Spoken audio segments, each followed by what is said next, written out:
ఆషాఢ శుద్ధ పౌర్ణమి. ఇది మనం గురు పౌర్ణమిగా, వ్యాస పౌర్ణమిగా మన ఆర్యోక్తిలో చేసుకోవడం జరుగుతుంది. ఆశ్రమంలో సాయిబాబా కొలువై ఉన్నాడు. అభిషేక, అష్టోత్తర ఇత్యాది అర్చనలు మనం కూడా ఇదివరకు దగ్గర మనం చేసుకున్నాము. సాయిబాబా కలియుగంలో గొప్ప యోగీశ్వరుడు, ఆయన సిద్ధపురుషుడు. ఆయన భక్తుల కోరికలను శీఘ్రంగా నెరవేర్చే ఒక మహాయోగి. తలిసినది తడువే ఆయన మనల్ని శీఘ్రంగా అనుగ్రహిస్తాడు. అది అనుభవపూర్వకంగా కాదు, ప్రత్యక్షంగా ఈ రెండు కన్నులతో ఈ శరీరంలో ఉన్న జీవాత్మ 2 రోజులైంది చూసి. అది మీరు చెప్తే నమ్ముతారో నమ్మరో కానీ నేను చెప్తున్నాను. ఎట్లా అంటే, ఎప్పుడైనా కానీ ఏదైనా సమస్య వస్తే ఆయనకు నివేదించినాక క్షణాల మీదనే సందేహాన్ని అందిస్తాడనమాట. స్వామి, మరి మా కోరికలన్నీ మీరు అట్లాగే చెప్తారా అంటే, అట్లా నేను మీ కోరికలు చెప్తే ఆయన ఏడు. నేను శుద్ధ అంతఃకరణతో ఆయనకు చెప్పినప్పుడు నా సమస్యను తీరుస్తాడని చెప్తున్నాను. మీ సమస్యలు తీర్చడానికి కానీ నేను ఈ విషయం మీకు ప్రస్తావించట్లేదు. కాకపోతే ఏంటంటే, మీరు కూడా ఆ విధానంగా చేస్తే తప్పకుండా మీకు కోరికలు నెరవేరుతాయని చెప్పి ఒక మనవి చేయడమే జరుగుతుందన్నమాట. అట్లా అయితే ఇంకొక విషయం ఏంటంటే, ఇది వ్యాస పౌర్ణమి అని మనం అన్నాం కదా. వ్యాస పౌర్ణమి అంటే ఇక్కడ ఏంటంటే గురు పూజ చేసుకుంటారు వ్యాస పౌర్ణానికి. ఆషాఢ శుద్ధ ఏకాదశి ఏది ఉందో అది చాతుర్మాసం మొదలవుతుంది అనమాట. అయితే అందులోనే అది చాతుర్మాసం అంటే 4 నెలలు ఒక రథంగా చేస్తారనమాట. అంటే 1 నెల కూరగాయలు, 1 నెల పప్పు ఇలా మానేస్తూ, 1 నెల పెరుగు, 1 నెల పాలు మానేస్తూ ఒక రథంగా దీన్ని చేస్తారనమాట. అయితే ఇలా చేయడం వల్ల ఒక పురాణంలో కూడా కొంత ఉందన్నమాట. ధ్రువుడు చేస్తాడు. ధ్రువుడు 4 నెలల్లోనే కృష్ణ పరమాత్మను, వాసుదేవుని దర్శనం చేసుకుంటాడు. ఆయన కూడా తపస్సులో ఉన్నప్పుడు నారద మహర్షితోని ఉపదేశం పొంది ఓం నమో భగవతే వాసుదేవాయ అనే మంత్రాన్ని ఉపదేశం పొంది ఆయన కూడా 4 నెలల్లోనే పరమాత్మను దర్శనం చేసుకున్నట్టు మనకు భాగవతంలో ఉంది అనమాట. అయితే చూడండి, ఆయన మొట్టమొదలు నెలలో ఏం చేసినాడంటే పండ్లు ఫలాలు తీసుకునేవాడు. 2వ నెలలో ఏం చేసినాడంటే చెట్టుకు రాలిన కింద పడ్డ ఆకులను మాత్రమే తీసుకునేవాడు. తర్వాత 3వ నెల వచ్చే వరకు ఏం చేసిండంటే మంచినీళ్ళు, నదిలో నీళ్లు మాత్రమే తీసుకునేవాడు. ఇక ఆఖరి నెలలో ఆయన ఏం చేసినాడంటే గాలిని బిగబట్టినాడనమాట. గాలిని బిగబట్టి కుంభించినాడనమాట. ఆహారం లేకుండా కూడా మనము యోగులు జీవించగలుగుతారు. అది మాకు కూడా అనుభవం ఉంది. ఎట్లా అని అంటే, ఒక చిన్న మీకు పురాణంలోని సందర్భం చెప్తేనే మీకు అర్థమవుతుంది. నేను స్వతహాగా చెప్పినప్పుడు అర్థం కాదు. ఒకసారి ఏమైందంటే, విశ్వామిత్ర మహర్షికి ఆకలి అవుతుంది అనమాట. ఆయన అన్నం వండుకుంటాడనమాట. దేవేంద్రుడు వచ్చి ఎవరైతే తపస్సు చేస్తారో వాళ్ళ తపస్సు భంగం చేస్తాడు దేవేంద్రుడు. ఎందుకంటే ఆ ఒక స్వర్గసింహాసనం ఏదైతుందో దాన్ని ఎవరైనా తపస్సు చేసిన వాళ్లకు దాన్ని పాలించే అర్హత ఉంటుందన్నమాట.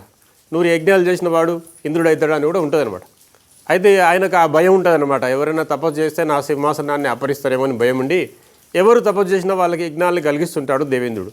అదే విషయాన్ని పురస్కరించుకొని ఆ విశ్వామిత్రుడు తపస్సులో ఉండి ఒకసారి అన్నం తినాలనుకున్నప్పుడు, అన్నం వండుకున్నప్పుడు ఆ అన్నాన్ని దానంగా గ్రహిస్తాడు. ఇంద్రుడు వచ్చి ఇచ్చేస్తాడు. ఆయనకు మిగిలకుండా ఆకలి అయిందంటే మొత్తం పెట్టేస్తాడు. అట్లా పెట్టేసినప్పుడు ఆయన ఏం చేస్తాడంటే, మళ్ళీ ఆకలి అయితే మళ్ళీ ఆయన ఇంకొక దగ్గర అన్నం తినాలి కదా. ఆయన అట్లా అన్నం తినడు. ఆయనకు ప్రాప్తించింది ఏదో తిందాం అనుకుంటాడు. అది ఆయన అడిగినాడు, పెట్టేసినాడు. ఆయన ఏం చేస్తాడంటే మళ్ళీ ప్రాణాయామం చేసి మనసును అంతర్ముఖం చేసేస్తాడు.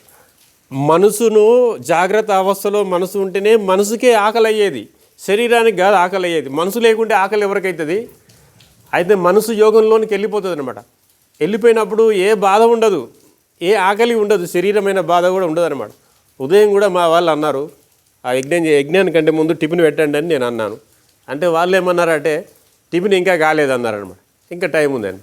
మరి యజ్ఞం చేద్దామా? యజ్ఞము మొదలుపెట్టే టైంకు మళ్ళా టిఫిన్ చేయమంటున్నారు. మొదలుపెట్టే టైంకి అంటున్నారు. అప్పటికి అక్కడ మా టిఫిన్ చేయాలని లేదు, దాని మీద మనసు లేదు. దాని మీద మనసు ఉన్నప్పుడు ఆకలి అవుతుంది. అయితే మనసును అంతర్ముఖం చేసినప్పుడు మళ్ళీ ఆకలి పోతుంది. మనం ఎప్పుడైతే అన్నం కావాలంటామో అప్పుడే ఆకలి అవుతుంది. అలా యోగులకు అట్లా ఉంటుంది, మనకు అట్లా ఉండకుండొచ్చు. చెప్తున్నాను అన్నమాట. ఆయన 4 నెలల్లోనే తపస్సు చేసి పరమాత్మని పొందినాడు ధ్రువుడు.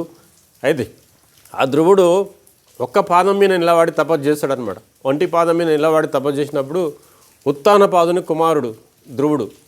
ఆ ఉత్తానపాదుడు అంటే ఆయన పుట్టినప్పుడు పాదాలు అందరికీ తల వస్తుంది, ఆయనకు పాదాలు ముందు వచ్చినాయి.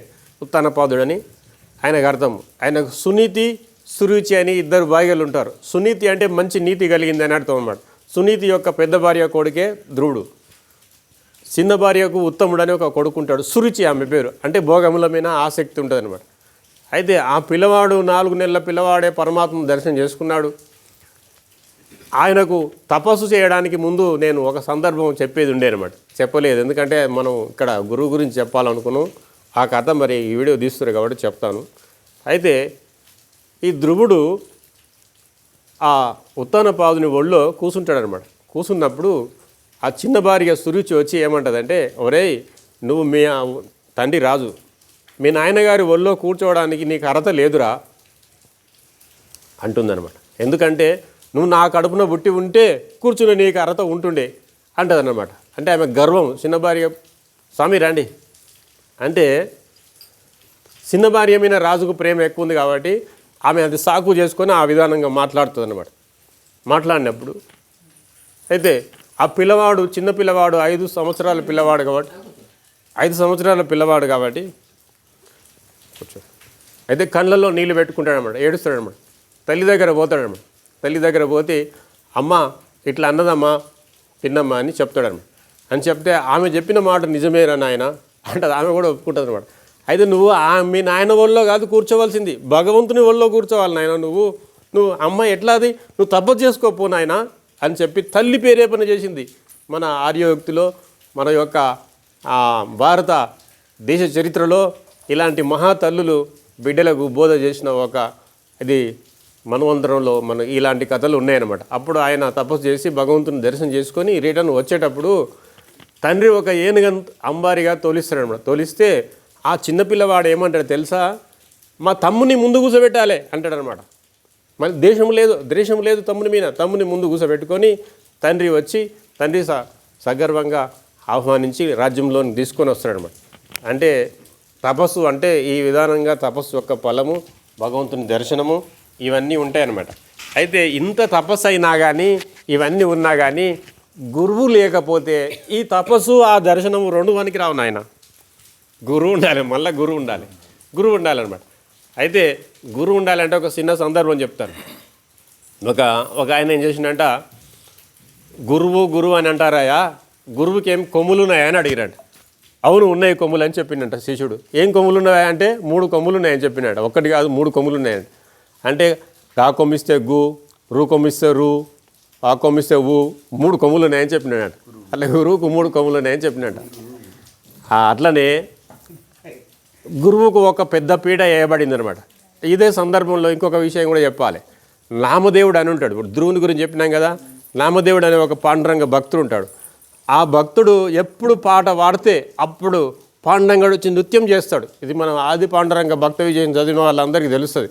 ఎందుకంటే మొట్టమొదలు ఆయన 5 సంవత్సరాల పిల్లవాడుగా ఉన్నప్పుడు రోజు వాళ్ళ నాయన పాండురంగని గుడిలో అర్చన చేసేవాడు.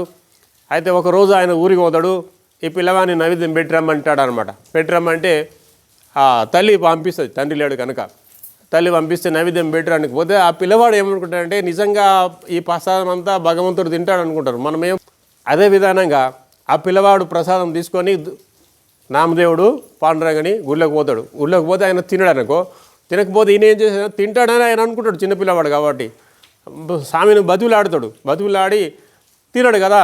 మరి ఆ పాదాలకు తన తలను బాదుకుంటాడు. ఆ పిల్లవానికి రక్తం గారుతుంది. అప్పుడు ఆ పాండురంగడు అక్కడ ప్రత్యక్షమై వచ్చి ఆ పిల్లవాడిని ఒళ్ళో కూర్చోబెట్టుకొని తాను తింటూ ఆ పిల్లవాడిని కూడా తినిపించి ఆ ఖాళీ పాత్రని ఇస్తాడనమాట. ఆ ఖాళీ పాత్రని ఇట్లా ఒప్పుకుంటూ ఇంటికి వెళ్ళిపోయి తల్లిదండ్రులకు పోయి అమ్మ ప్రసాదం పాండురంగడు తినేసిండు, నేను స్కూల్కి పోవాలమ్మ, నన్ను తొందరగా తయారు చేయని చెప్తాడు. ఇదేంత విచిత్రంగా ఉంది, అది కొత్తగా అనిపించింది. ఆ రోజు సాయంత్రం వాళ్ళ భర్త రాగానే విషయం అంతా చెప్పింది అనమాట.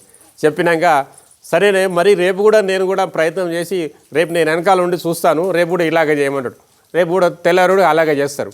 ఆ రోజు తెల్లారి ఆ ప్రసాదం తీసుకొని పోయి తండ్రి అబ్జర్వేషన్లో ఉంటాడు, బయట ద్వారంగా ఉండి చూస్తుంటాడు. ఇక మొండితనం కదా, ఆ పాండురంగడు అలాగే తిన్నాడు ఆ పాత్రను, మళ్ళీ ఊపుకుంటూ వస్తున్నాడు. వస్తుంటే తండ్రి కళ్ళల్లో నుంచి నీళ్ళు వస్తున్నాయి. అంటే ఎందుకు నాయనా ఏడుస్తున్నావు అని చెప్పి పిల్లవాడు అడిగాడు. నాయనా నువ్వు చాలా ధన్యాత్ముడవు, పుణ్యాత్ముడవు, ఈ సృష్టిలో ఎవరు కూడా ఈ విధానంగా తినిపించలేదు అని అంటాడు అనమాట. మరి మీరు లేదు, నీలాగా తినిపించలేదు, నువ్వు తినిపించంగా నేను ఇప్పుడే చూసిన అని చెప్తాడు. అయితే అప్పుడు ఆయన ఏం చేస్తాడంటే ఇలాగా తినిపించలేదని చెప్పినప్పుడు ఆ పిల్లవాడు ఆ పాత్ర పడేసి గుళ్ళోకి వచ్చేసినాడు. వచ్చి మళ్ళీ కళ్ళల్లో నీళ్ళు పెట్టుకున్నాడు. చూస్తే అక్కడ పాండురంగడు లేడు. ఇట్లా గోడల వైపు పైకి ఇట్లా చూస్తూ దీనంగా చూస్తుంటాడు. అప్పుడు పాండురంగడు మళ్ళీ వస్తాడు. నామదేవా మళ్ళీ వచ్చినా ఏం నాయనా అని అడుగుతాడు. అని చెప్తే స్వామి అప్పుడు నీ కోసం వచ్చిన, ఇప్పుడు నా కోసం వచ్చినాడు. నీకేం కావాలని చెప్పు, నాకు ఒక మాట ఇవ్వాలి. ఏమి ఇవ్వాలి అంటే నేను ఎప్పుడు పాట పాడితే నువ్వు అప్పుడు నృత్యం చేయాలి, నాకు మాట ఇస్తావా? సరే నాయన ఇస్తున్నా పో అని చెప్పి. ఇది ఎప్పుడు పాండురంగడు నామదేవుడు పాట పాడితే పాండురంగడు నృత్యం చేస్తాడని మాట తీసుకుండు. అలాంటి నామదేవునికి కూడా గురువు అవసరమైండు.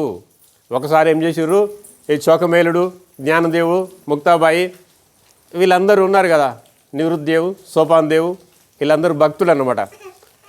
తుకారాము ఇత్యాది భక్తులంతా, మీరాబాయి, జానాబాయి, సక్కుబాయి, ఈ భక్తులంతా ఒకతాను కూడినరు. ఈరోజు మనం ఇట్లా కూడినట్టే కూడితే ఈ కుమ్మరాయన ఉండే కదా గోరా కుమ్మరు.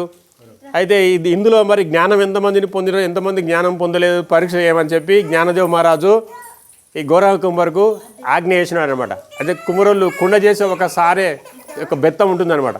ఆ బెత్తం తీసుకొని ఇట్లా అందరి నెత్తిలో కొడుతుంటాడనమాట. పరీక్ష చేస్తుంటాడు, కాలానికి ఉండేది కాలానికి ఉండేదని పరీక్ష చేస్తున్నప్పుడు అప్పుడు నామదేవు నెత్తిలో కొట్టినప్పుడు కోపానికి వస్తాడు. నామదేవు వచ్చినప్పుడు ఆయన ఏమంటాడంటే ఈ కుండ కాలలేదు అంటాడు అనమాట. ఎవరంటారు, గోరా కుమ్మరు కాలలేదు అంటాడు. అయితే అంతమంది ముందర ఆయనకు అవమానం జరిగినట్టు అయింది నామదేవునికి. నామదేవుని కళ్ళల్లో నుంచి నీళ్ళు వచ్చి ఏడుస్తాడు. ఏడిసి అక్కడ నుంచి వెళ్ళిపోయి సరాసరి ఆ గుడికి పోయి పాండురంగని ఒళ్ళో తలబెట్టి ఏడుస్తాడు అనమాట. ఏమి నాయన ఎందుకు ఏడుస్తున్నావు, ఏం కావాలని అంటే స్వామి నేను కాలానికి ఉండా అని చెప్పినాడు, జ్ఞానదేవ్ మహారాజు కూడా ఒప్పుకున్నాడు, ఇట్లా గోరకుంబరి ఇట్లా అన్నాడు అని చెప్తాడు. అవును అంటాడు ఆయన. అవును అనేటాకల్లా దెబ్బ మీదనే దెబ్బ కొట్టినట్టు అయింది ఆయనకు. ఏడా మనకు బాగా దెబ్బ తగిలినప్పుడు ఎట్లా మళ్ళీ అదే దెబ్బ మీద మిరపోడు పోసి ఎట్లా రోగాలు పండుతాను కొడితే ఎట్లయితుందో అట్లా అయింది ఆయనకు. పుండు మీదనే కారం పోసినట్టు అయింది అనమాట.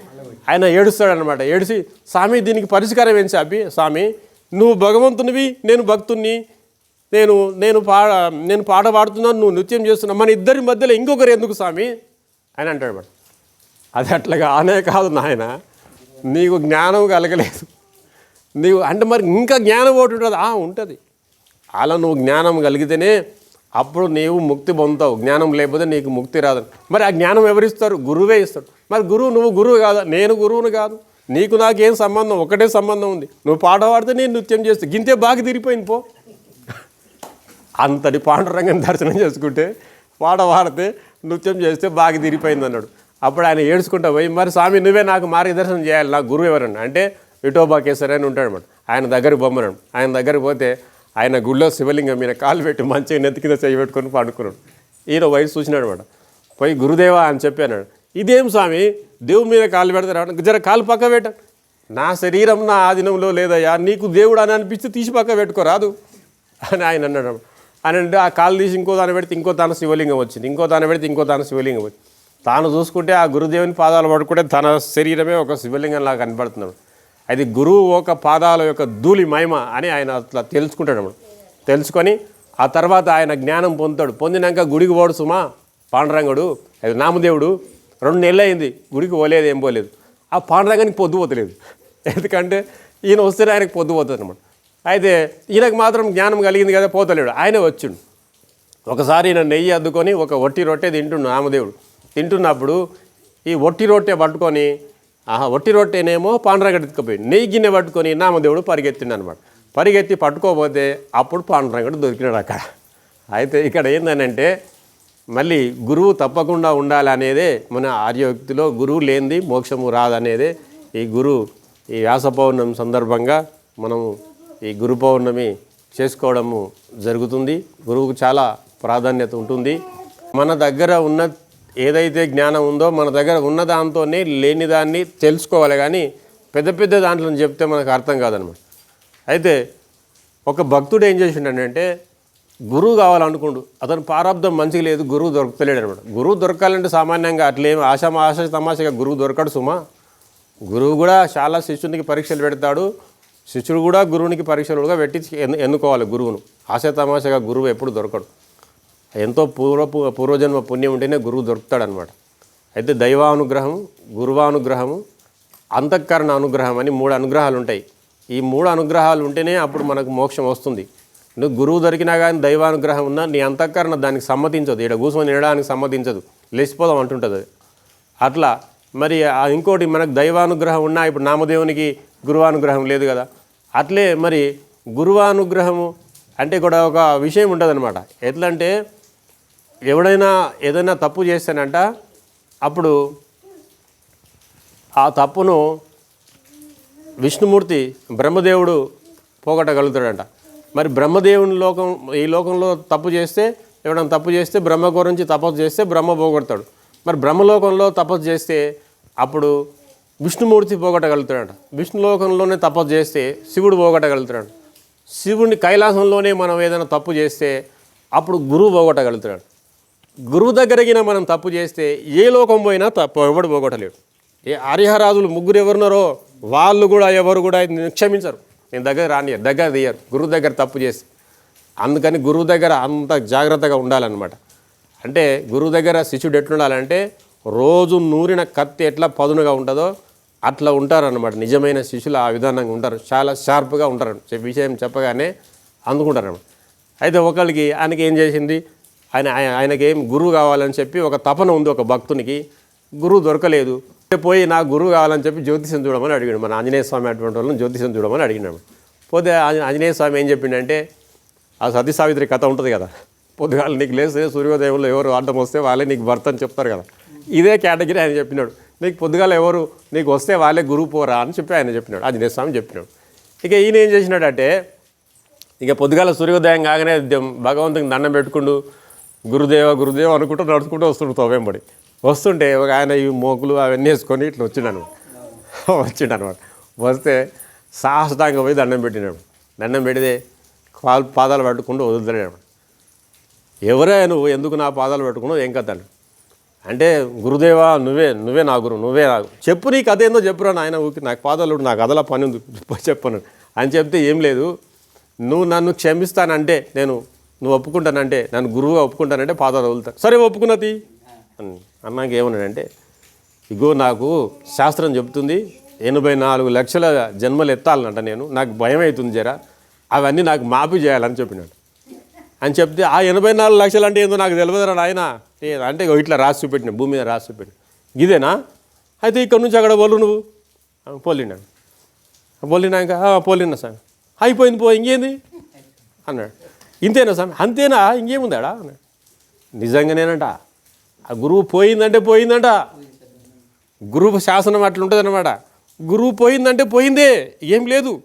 ఉన్నదంటే ఉన్నది, మరి అది కనపడుతుంది ఏమన్నా, ఉన్నదంటే ఉన్నది. గురువు ఆజ్ఞ లేనిది నీకు ఏ దేవుడు కూడా నీకు అనుగ్రహం ఇవ్వలేడు. గురువు ఆజ్ఞ ఉన్నప్పుడే ఏదైనా కానీ, ఆయన అనుగ్రహం ఉన్నప్పుడే అన్నీ అవుతాయి. అయితే 3 దేవతలు కూడా, ఇప్పుడు మరి మనం పండరపురం పోతాం కదా, ఆ గురువును సేవ చేసిన వానికి 3 దేవతలు కూడా ఆధీనంలో ఉంటారన్నమాట. మనం పండరపురం పోతాం కదా, మరి ఆయన పుండరీకుడు ఏం సేవ చేసినాడు, ఆయన ఏ పరమాత్మని సేవ చేసినాడు, ఏం తపస్సు చేసినాడు, ఆయన ఏం చేయలే, ఆయన తల్లిదండ్రి సేవ చేసుకున్నాడు. తల్లిదండ్రి సేవ చేసుకుంటే అప్పుడు ఆయన ఏమంటాడంటే, పాండురంగుడు వచ్చి, నీ తల్లిదండ్రి నా దగ్గరికి ఎందుకు వచ్చినావా, నేను పిలువలే కదా అని అడిగినాడు పుండరీకుడు పాండురంగని. అడిగితే ఆయన ఏమన్నాడంటే, నువ్వు నన్ను పిలువలే కానీ మీ తల్లిదండ్రి సేవ చేయడం వల్ల అది నాకు సేవ చేసినట్టు అయింది, నేను వచ్చిన అని చెప్పినాడు. అట్లాగే ఇక్కడ గురువు సేవ చేస్తే కూడా అది భగవంతుని సేవ కంటే మిన్న అవుతుంది. ఇంకొకటి ఏంటంటే, వేదధర్ముడు అని ఒక ఆయన ఉంటాడు, దానికి దీపకుడు అని ఒక శిష్యుడు ఉంటాడు అనమాట. వాళ్ళిద్దరు కూడా ఇలాగే జరుగుతుంది.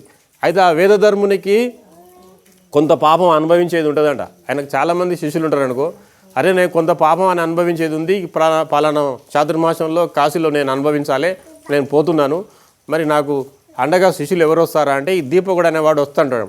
వచ్చినప్పుడు ఆయన భక్తుల అంటే మనం భక్తులందరం పోయి గురువు పాదాలు పట్టుకుంటాం కదా, ఆయనకి ఏ పాపం ఉండదు, కానీ మన పాపం అంతా కూడా ఆయన కూడా అనుభవిస్తాడు అనమాట. అది రామకృష్ణ పరమహంస గొంతుల క్యాన్సర్ ఎందుకు వచ్చింది, రమణ మహర్షికి ఈపులో రాసపుండు ఎందుకు వచ్చింది, వివేకానందకి ఉబ్బాసం ఎందుకు వచ్చింది, మలయాళ స్వామికి చెవు క్యాన్సర్ ఎందుకు వచ్చింది, వాళ్ళు ముక్త పురుషులు, వాళ్ళకు అంటే మనది కూడా వాళ్ళు స్వీకరిస్తారనమాట. అయితే ఆయనకు అట్లా జరిగిందనమాట. అయితే ఆయన ఆ కుష్టి వ్యాధిని అంతా అనుభవిస్తున్నాడు అనమాట. అనుభవిస్తుంటే ఒకనాడు సాక్షాత్తుగా విష్ణుమూర్తి వస్తాడనమాట. విష్ణుమూర్తి వచ్చి, దీపక నీకు ఏం కావాలో కోరుకొని ఆయన నేను ఎందుకు నిన్ను పిలవలే కదా స్వామి, నేను అయ్యి నేను భగవంతున్నయ్యా, వచ్చినప్పుడు కాదనకూడదు, కోరుకో, పిలవకుండా నేను వచ్చినా కదా, మీ గురుసేవ చేస్తే నా సేవ చేసినట్టే అని చెప్పి విష్ణుమూర్తి అడిగింది అనమాట. అడిగితే మా గురువుగారిని ఆజ్ఞ లేని నేను ఏది కోరుకోను స్వామి అని, మంచి శిష్యుడు అనమాట ఆయన అని చెప్తే, విష్ణుమూర్తి అంతటి వాడిని వెనకకి పంపినప్పుడు శివుడు వచ్చిండో నాడు, నేను ఇంకా పరీక్ష చేద్దామని శివుడు వచ్చి అప్పుడు అడుగుతాడు. సాక్షాత్ ఆ బోలాశంకరుడు వచ్చి, దీపక నీకు ఏమి కావాలో కోరుకో అని అంటాడు. అంటున్నప్పుడు స్వామి మా గురువు ఆజ్ఞ లేని నేనేమి కోరుకోలేను అంటాడు అనమాట. ఇదంతా వింటాడనమాట. ఇని గురువు పిలిచి, ఎవర్రా నిన్ను ఏదో అడుగుతున్నారు అని చెప్పి శిష్యుని అంటాడు. ఇగో విష్ణుమూర్తి వచ్చినాడు, ఇక్కడ శివుడు వచ్చినాడు, నన్ను ఏదైనా కోరుకోమంట, ఇగో ఈ సేవ చేయవలసి వస్తుంది అని చెప్పి, నీ కుష్టి వ్యాధిని మాంపుతారు అంటారు స్వామి, వీళ్ళు వచ్చిరని చెప్పి, నా సేవ చేయవలసి వస్తుందని చెప్పి వాళ్ళని సంజాయిషిగా తీసుకొని, నువ్వు నా వ్యాధి మాన్పాలనుకుంటున్నావురా, పో, నువ్వు నాకు శిష్యుడే కావు, పో అని అన్నాడు. ఆయన గురువు అంటే మామూలు గురువు కాదనమాట. ఏంటే ఒకరోజు ఆయన మంచి అన్నం తెస్తే ఇది బాగలేదని పడేస్తాడట. అంటే మంచి అన్నం తెచ్చినా కానీ ఇది బాగలేదని పడేస్తాడంట. ఎంతో ఇబ్బంది పెడతాడనమాట. రోజు కొడతాడు, పొమ్మని చెప్తాడు. ఇట్లా అంటే అన్నిట్లకు ఓర్చుకొని ఆయన కుష్టి వ్యాధి అయిపోయేదాకా ఆయన అట్లా సేవ చేస్తాడనమాట. అంటే గురువు సేవ చేసిన వాళ్ళకి నెరవేరని కోరిక అనేది ఉండదు. అంటే వాళ్ళకి భుక్తి ముక్తి రెండు కూడా ప్రాప్తిస్తాయి అన్నమాట. అంటే మనము భగవంతుని సేవ చేసినాం అనుకో, మనం ఏది కోరితే అదే వస్తుంది మనకు. అంటే గురువు సేవ చేస్తే మనకు ముక్తి కూడా ప్రసాదిస్తాడు అనమాట. అంటే మరి భగవంతుని సేవ చేస్తే ముక్తి ప్రసాదించడం అంటే ముక్తికి మార్గాన్ని చూపెడతాడు, కానీ ముక్తిని ప్రసాదించడు అనమాట. మరి గురువు మహిమ చాలా అపారమైంది. మరి వ్యాస పౌర్ణమిగా మనం సందర్భం చేసుకొని మనము ఈ షిరిడి సాయిబాబాను గురువుగా ఎన్నుకొని పూజ చేయడం జరిగింది. అయితే సహస్రమంజలిలో ఒకటి ఉంటుంది, ఒక శ్లోకం ఉంటుంది. ఈశ్వరో గురురాత్మేతి మూర్తిభేద విభాగినే వ్యోమవద్యాప్త దేహాయ దక్షిణామూర్తయే నమః. అంటే మనం గురువును ఒక మనిషిగా చూడకూడదు అంటారు శిష్యులు. గురువు శిష్యులు ఎవరైతే ఉన్నారో గురువును ఒక మానవుని మాత్రగా చూడకూడదు. అంటే సాక్షాత్ దక్షిణామూర్తిగానే చూడాలను. ఈశ్వరో గురురాత్మేతి మూర్తిభేద విభాగినే వ్యోమవద్యాప్త దేహాయ దక్షిణామూర్తి. అంటే గురువు, ఈశ్వరుడు, నీ ఆత్మ ముగ్గురు కలిసి ఒకటే అన్నమాట. అంటే వేరు కాదనమాట. అగ్ని ఏం చేస్తుంది, ఇప్పుడు మనం మామూలుగా చూస్తే కట్టెల్లో మనం వేస్తే ఏదైనా దానికి ఒక సమిద వేస్తే ఆ సమిద రూపంలో దాల్స్తుంది. ఒక ఇనుప గుండె వేస్తే ఇనుప గుండెగా ఉంటుంది. ఒక మట్టి ముద్ద వేస్తే ఒక మట్టి ముద్ద ఆకారంగా అగ్ని అవుతుంది అనమాట. ఈ ఆత్మ అనేది దేన్ని ఆవరించి ఉంటుందో దాని ఆకారాన్ని పొంది ఉంటుంది, కానీ అది ఏదీ కాదనమాట.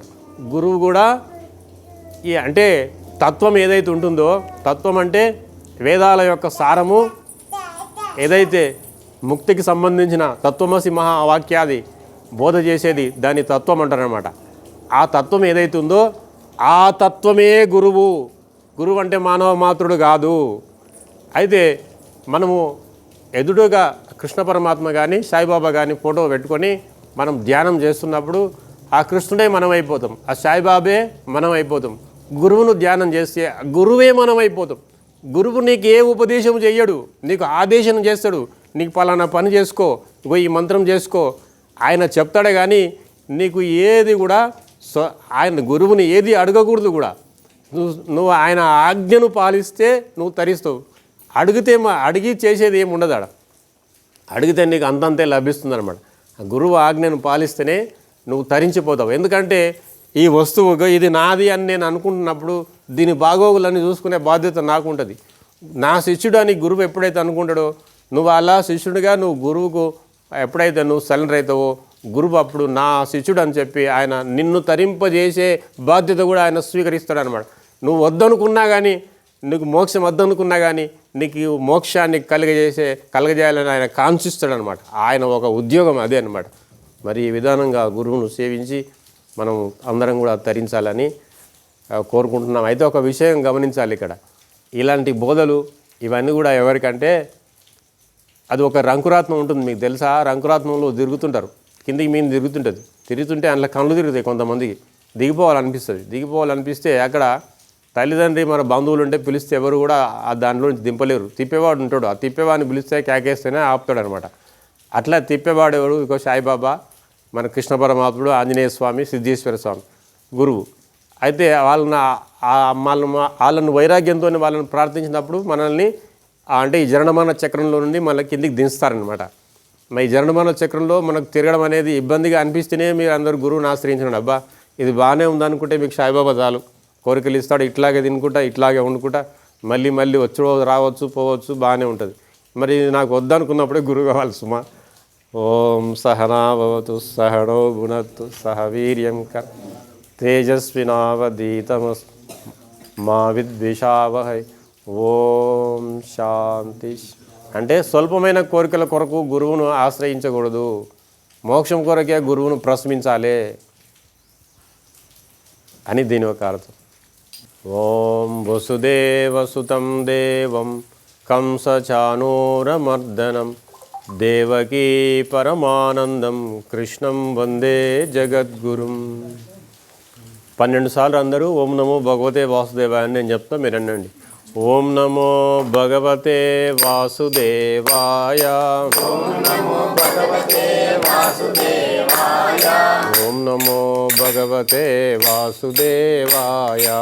ఓం నమో భగవతే వాసుదేవాయ.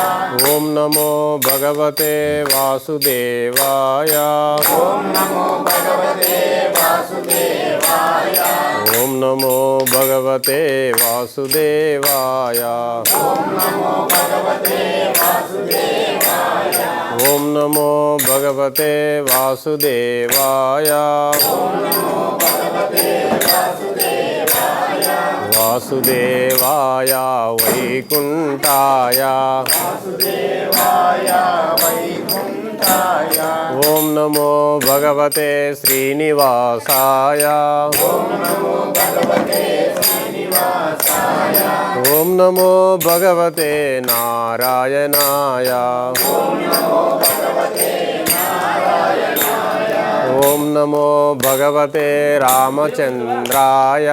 ఓం నమో భగవతే రామచంద్రాయ. ఓం నమో భగవతే శ్రీకృష్ణాయ. ఓం నమో భగవతే శ్రీకృష్ణాయ. ఓం నమో భగవతే సాయినాథాయ. ఓం నమో భగవతే సాయినాథాయ. ఓం నమో భగవతే సిద్ధేశ్వరాయ. ఓం నమో భగవతే సిద్ధేశ్వరాయ. ఓం నమో భగవతే ఆంజనేయాయ. ఓం నమో భగవతే ఆంజనేయాయ. ఆంజనేయ ఆంజనేయ ఆంజనేయ పాహి మాం. హనుమంత హనుమంత హనుమంత రక్ష మాం. ఆంజనేయ ఆంజనేయ ఆంజనేయ పాహి మాం. ఆంజనేయ ఆంజనేయ ఆంజనేయ రక్ష మాం. బోలో సిద్ధేశ్వర భగవానుకి, సద్గురు సాయినాథ్ మహారాజుకి, సద్గురు మహర్షి మలయాళ సామ్లవారికి, సోమశేఖరానందగిరి సామ్లవారికి, భక్తులందరికీ నమ పార్వతీపదే. హర హర